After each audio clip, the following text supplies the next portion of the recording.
Hey, welcome back to the Big Rant Show. Well, it's apparently happened again. Another celebrity has taken their life. I'll be completely honest with you, I don't understand. I live in a rather shitty house or apartment, a rather shitty life, a life where I don't really get to do a lot of fun things that other people get to do. Yet I'm still here.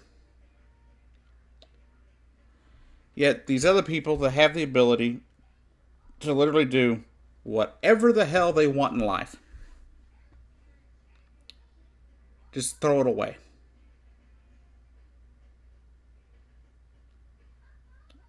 And I really don't understand.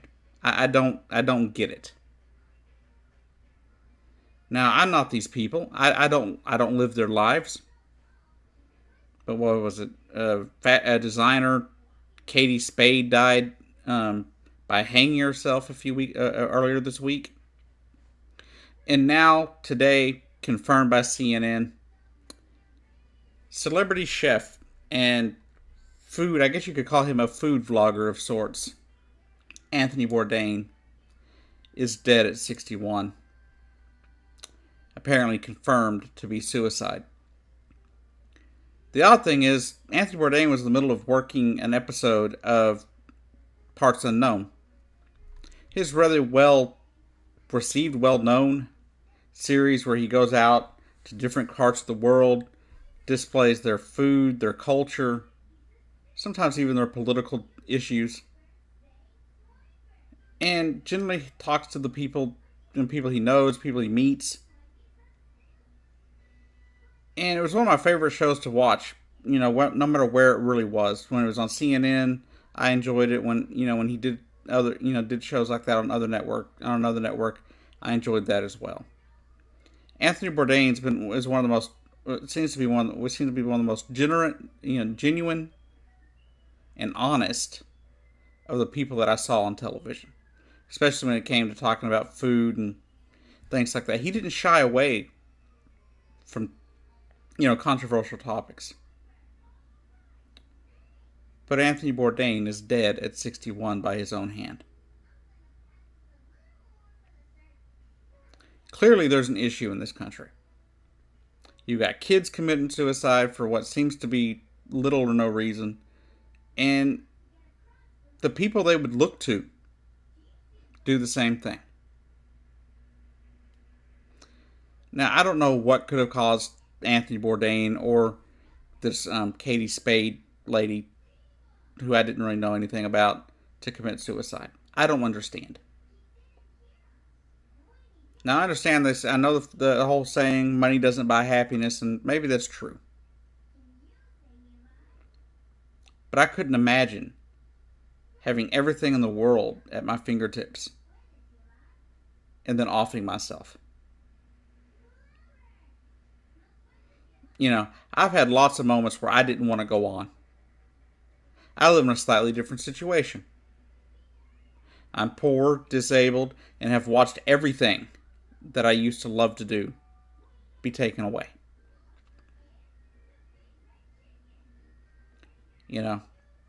I'm still here. I'm still fighting.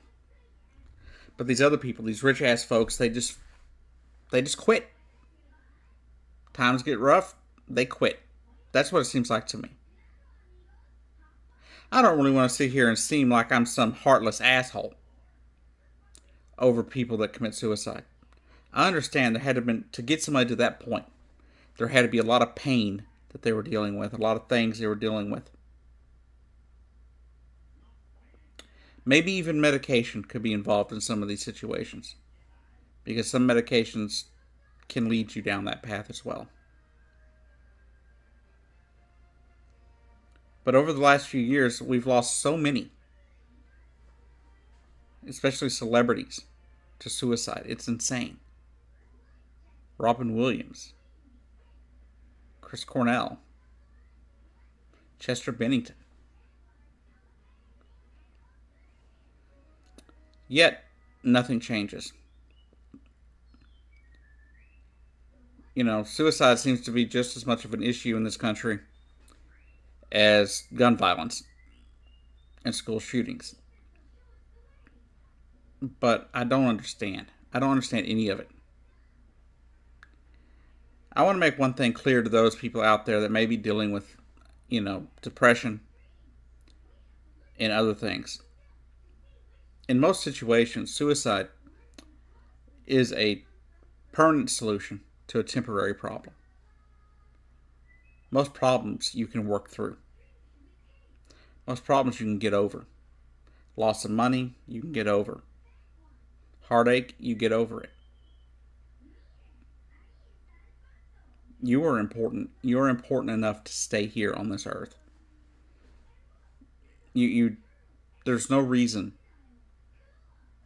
to take your own life. If you need help, please get help. Once again, I'll be making another video where I will tell you that if you need help, I will list the National Suicide Prevention Hotline in the description below. But I'm at a loss. This time, I watched, I sat there and watched the stories as Chester Bennington had committed suicide and everything. And I wasn't a huge Linkin Park fan, but it was sad because I was still a fan nonetheless. I was never a huge Chris Cornell fan,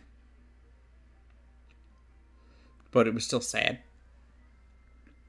But at least two that I can think of right off the top of my head. This one with Anthony Bourdain and Robin Williams have hit me really hard. And it really, the Robin Williams one just, was devastating to me. Because Robin Williams was like my favorite comedian.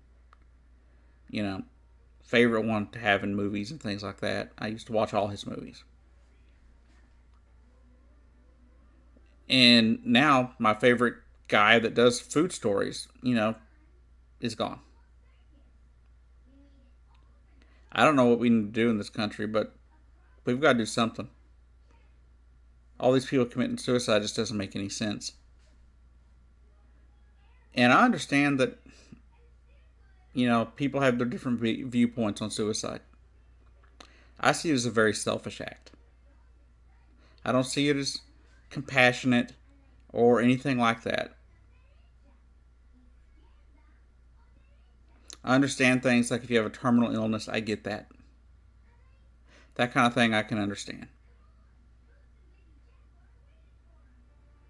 But just to kill yourself for what appears to be no reason. Even if, I understand depression. I understand. And I understand the thoughts that can go through your head. I understand those. I've had them myself. I've dealt with friends who have gone through that. But they're still here.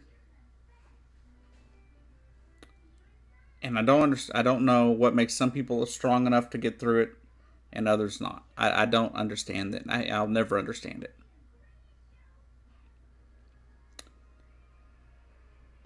But I guess, we just, my heart is with his family. He has a daughter apparently, and whoever's in his family. I don't know what else to say. Mr. Bourdain, you'll be missed. You were rather eye-opening to a lot of different cuisines that I would have never thought to eat. I would have never even considered them. And you showed me other parts of the world. I got to thank you for that. But I really don't know why you would take your life. I don't know. I don't personally know you. I don't know what you were going through. But it just seems strange that somebody would just, be in the middle of a project. He was in France working on an episode of Parts Unknown and was found to have committed suicide by one of the people he was working with.